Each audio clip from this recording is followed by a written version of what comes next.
What's up mga kababayan? Just that matters here. Dito sa video natin ngayon ay ating panoorin itong mga nagbabagang balita. Talaga nga namang makapal di umano ang pagmumukha nitong si Liza Butad na pinagmumukhang pera na lamang ang mga iglesia ni Cristo. Na ngayon ay may panibagong balak di umano ito.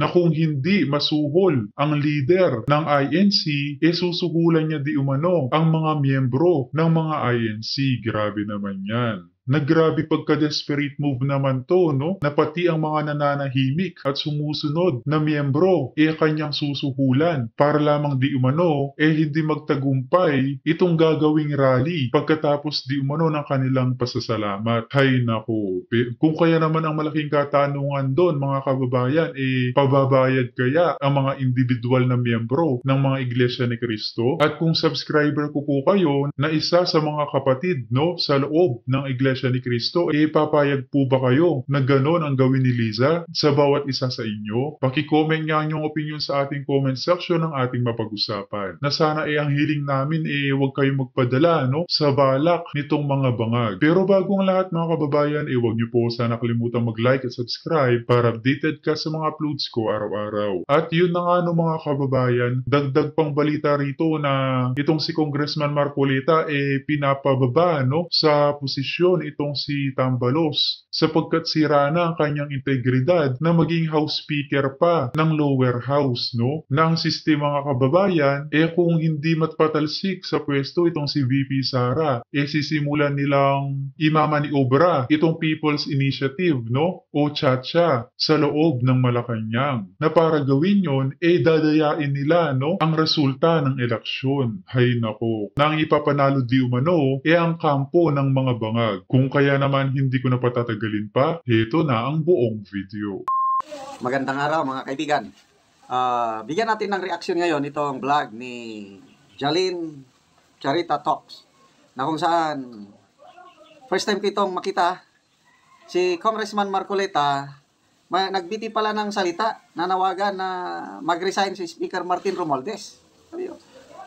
Sabi ko, na-attract ako, nagalit na talaga si Congressman Marcolita. Nasabi ko, may speaker. Ito sana si Marcolita, magaling na speaker. So bakit niya nasabi na mag-resign? Okay, pakinggan natin at bigyan natin ng reaction ang vlog na ito. I am not defending the Speaker of the House of Representatives. I will repeat this.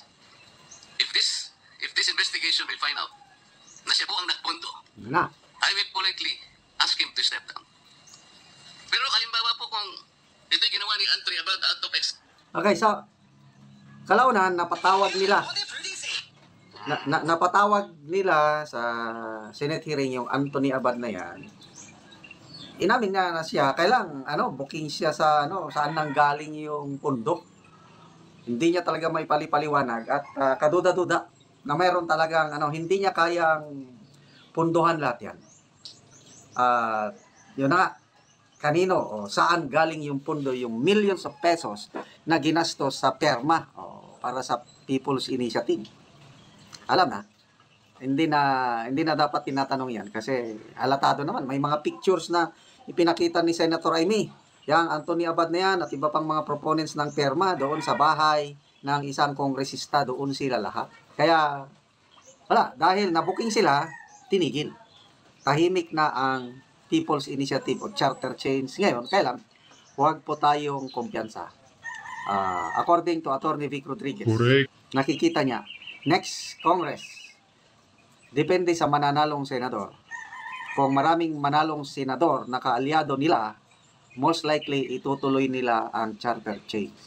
Sa ngayon kasi, Naku po. kahit anong pilit nila na ipasa yung Kaya napakahalaga mga kababayan na straight vote natin ang mga Duterte slate, o ang mga taong iniendorso ng mga Duterte. Kamukha nila Congressman Marcolita, Attorney Vic at iba pa. Na wag na nating bigyan pang chance na maupo ang mga slate ng mga bangag. Kamukha nila Abalos. Sapagkat kapag nangyari yun, wala na mga kababayan, finish na. Panigurado hindi lang charter change ang mapapasa, kundi pati ang impeachment kay VP Sara. Kaya kailangan nating maging matalino, mga kababayan. I-secure na natin ang mga iniendorso ng mga Duterte. Mapakongreso man yan o Senado. charter change.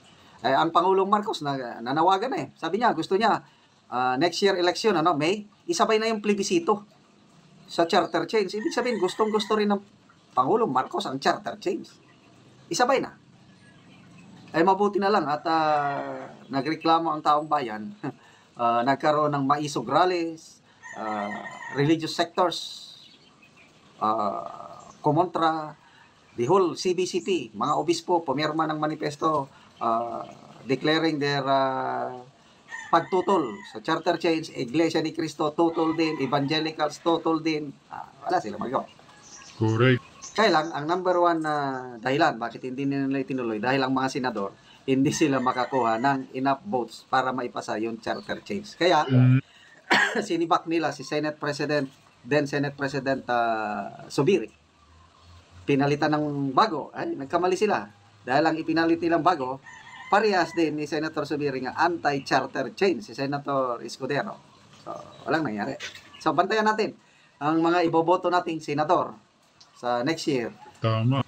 Kung itong mga mananalong senador, kaalyado nila, yung kaya nilang hawakan ng ilong o liig na susunod-sunod na lang, ay matutuloy ang charter change. At ang isang politiko dyan na nagbabalak magpresidente, kailang hindi mananalo, ito lang, charter change lang ang pag-asa niya na maging prime minister. Salamat po, Congressman Dante Marcoleta, sa tapang at malasakit niyo sa taong bayan. Wala ko ito, sabi ni Castillo, kahit gaano kayaman si Lisa, di niya kayang bilhin ang prinsipyo ng INC. Niniwala ko dyan. Ako rin.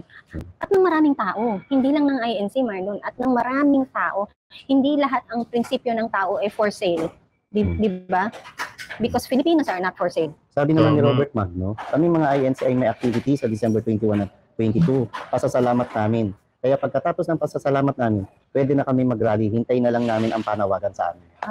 At least still, meron tayong timeline na nakikita. Oo, may nakikita tayo. Oo. So more or less, December 21 to 22, may misa misa ba tawag doon? Sorry, paki-correct niyo po kami. Samba.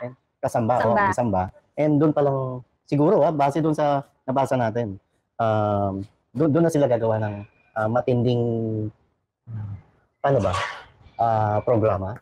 Para hindi ko pwedeng sabihin na proteste, di ba? O, pwede rin naman, di ba? Basta matinding programa para ipakita yung pagtutol nila sa impeachment. Rally for peace. Di ba yun naman ang Rally for panawagan peace, naman rally for nila peace. para Tama, sa tama, kapayapaan dahil Tama, ayaw tama. nila ng gulo. Tama.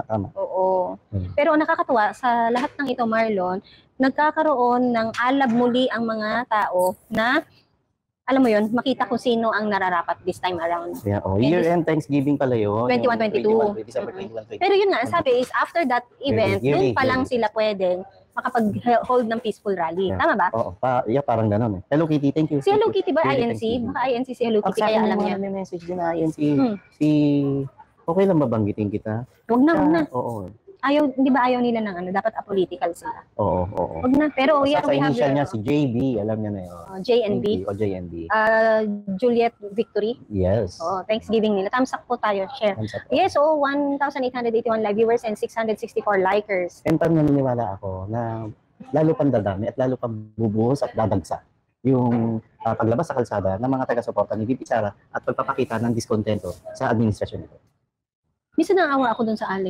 Kanina. Kay Madam VP. Yung alam mo, pagod, yung, Sobra. ano siya, yung parang inarmalite ng mga stress. Tinukuyog, no? At ang mabigat, wala kang mga ginagawang masama. Nagtatrabaho ka nga eh. Kung nagtatrabaho ka nga, ang pinakakasalanan lang ni VP Sara sa mga inggit sa kanya, na talagang mahal siya ng masang Pilipino. Mahal siya ng mamayang Pilipino. At ang pinakakasalanan niya ay Nagtatrabaho siya. 32 million boto. Kasi alam ng taong bayan, Sir Marlon, Miss Pam, no? At ang mga kapatiran dyan sa Iglesia ni Cristo, na talagang ang tunay na nagmamalasakit lamang na politiko, walang iba kundi yung mga Duterte, no? Na dito nga lang sa mga bangag, nakikita nilang walang magandang bukas, walang magandang dulot sapagkat iba ang inaatupag na kaysa paglingkuran ng taong bayan, solusyonan ang mga problemang kinakaharap sa loob ng bansa, mas pinipili pa nilang magkaroon ng leisure time, no? Na puro party, puro pagsasaya, at puro nakawan di umano. Namantakin nyo yun mga kababayan, magti 3 years pa lamang itong si Bonget, ngunit hindi na siya matiis ng mga ordinaryong mamamayan. Na mas malaki pa boto niya sa 31 votes ni Marcos Jr. At ang pinakakasalanan niya, merong isang Martin Romualdez Na ambisyoso.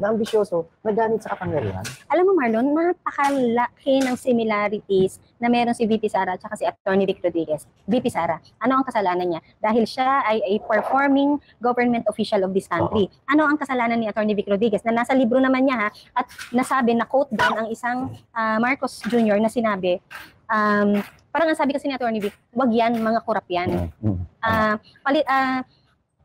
Wag mo na lang akong iupo sa pwesto, wag lang yung mga yan dahil mga korap yan, mapapahamak ka dyan. At ang sinabi ni Marcos Jr. sa kanya, yan nga yata ang problema sa'yo, Vic, masyado kang diretso. Not verbatimly ha, not verbatimly. Pero if you want to read more and if you want to open that part of your, realization sa mga bagay-bagay, please get your Kingmaker books sa Fully Book. At yung website, our new website will be up soon, no? Meron ding online store doon, Marlon.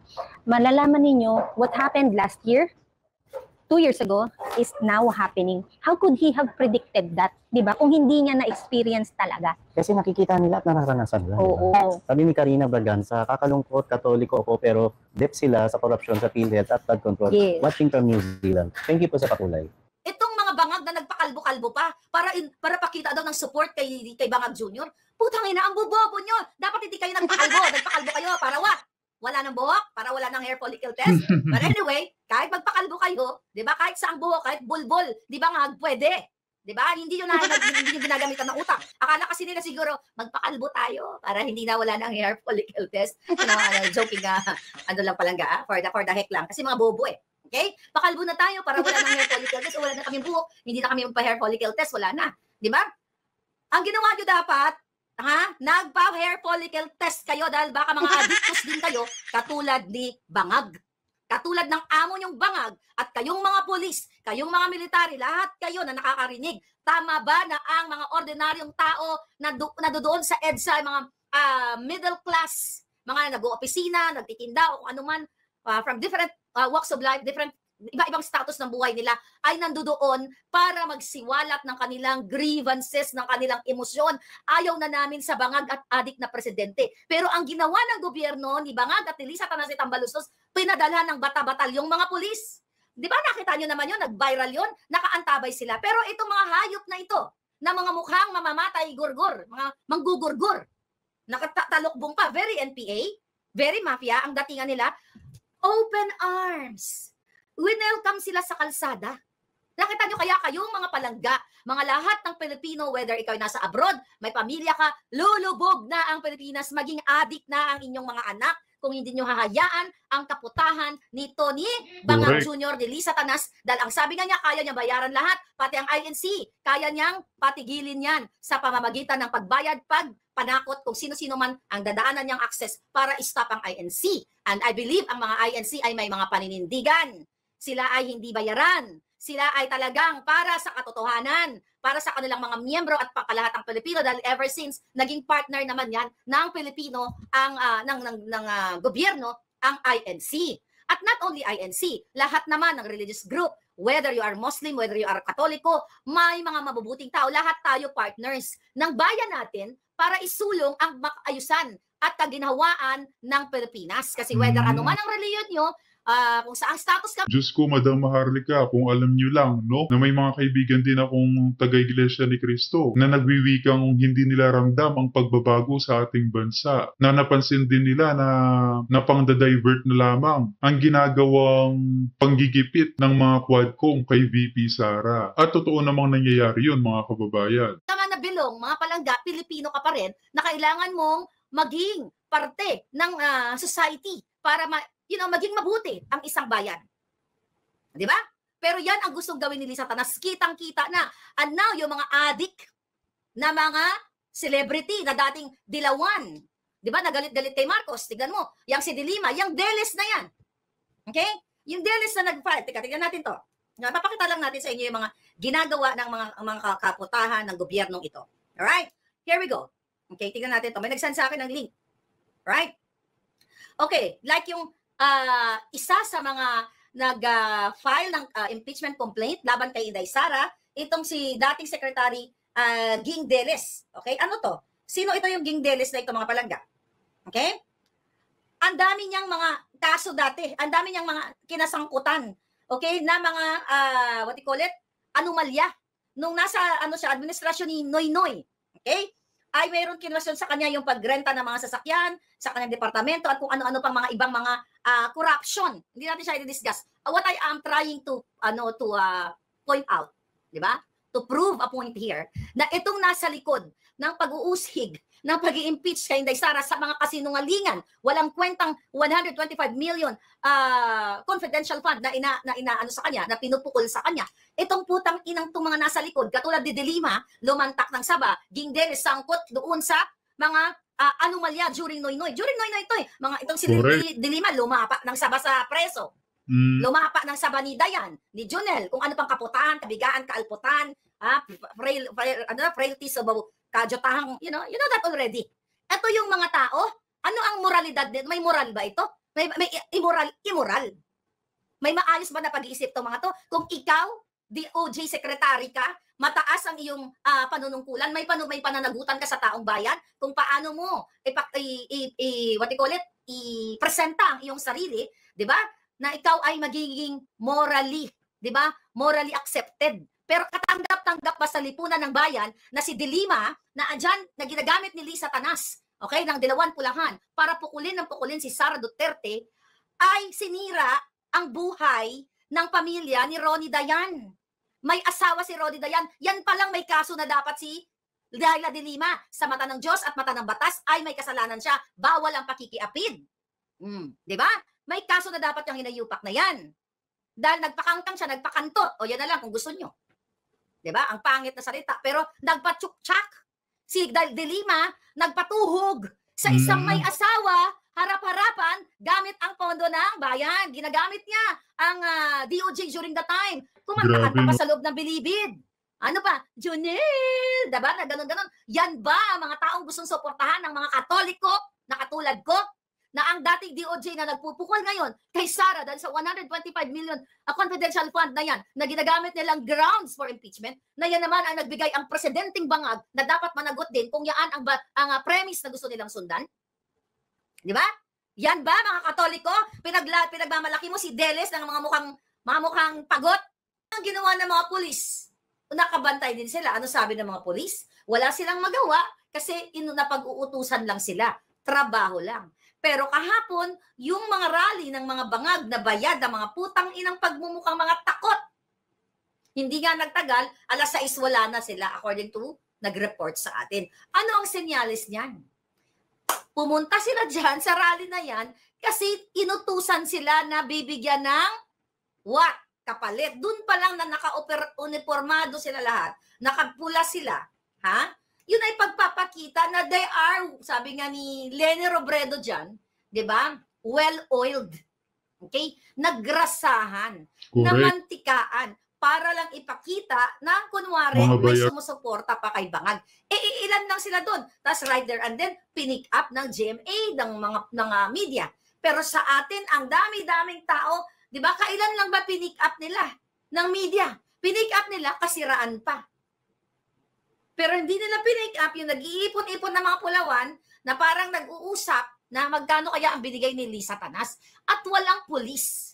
Pero hour daw yung kontrata, sabi ni Jow Extreme. Okay? Dito mo makikita, mga pulis, mga military, lahat kayong sektor, binababoy na kayo ng gobyerno. Paulit-ulit na lang ba tayo para ako maikolalya dito? For more than 2 years ako nagdadadakdak. Ang karamihan nga sa inyo, ay, ako si Marlica, ganyan.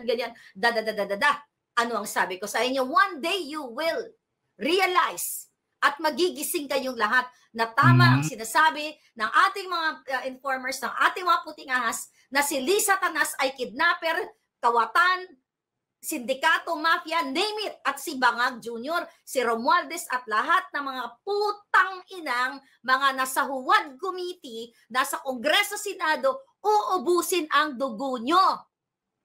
Yan. Tayo na nagrarally, speak up, peaceful, na hindi naman tayo violente, nakaharang ang mga pulis. Mga pulis na may mga pamilya, magising kayo.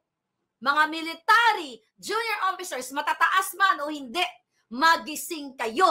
Bulag ba kayo?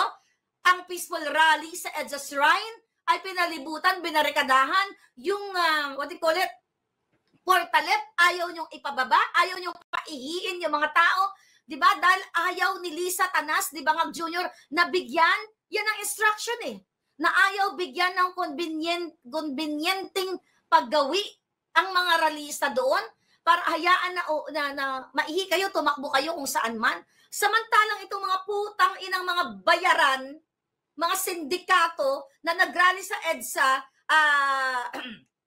dyan kahapon, ay anong nangyari? Grabe. Grabe yung treatment. So ganito talaga ang itsura ng Pilipinas? Ganito ba talaga ang gusto nyo?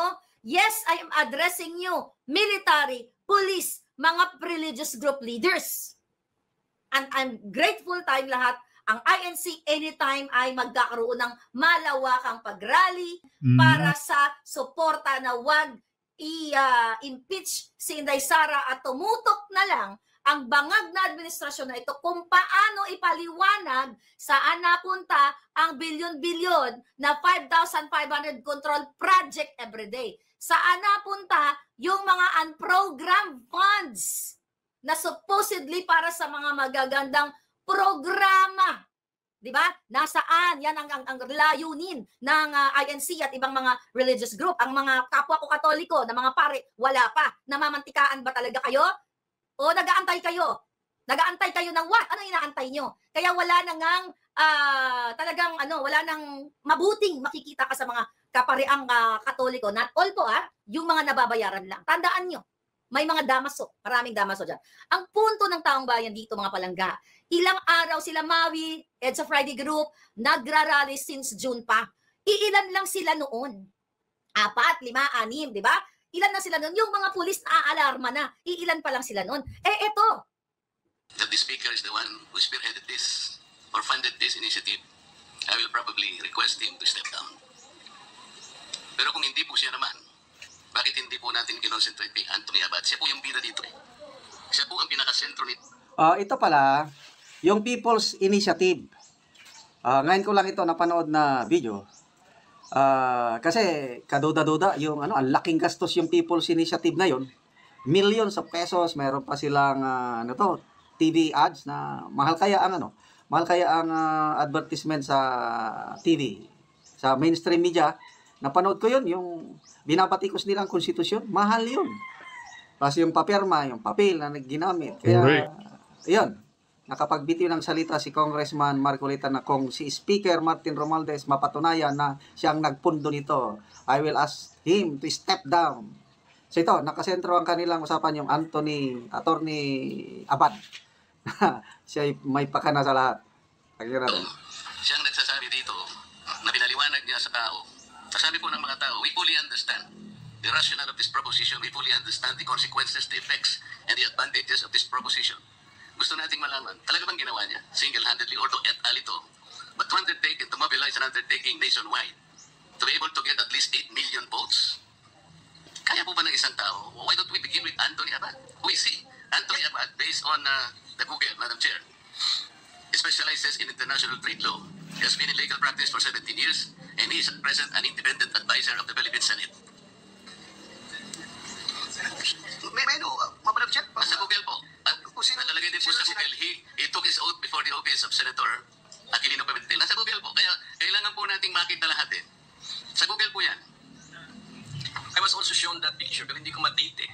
Mukhang bata pa rin. So must have been years ago.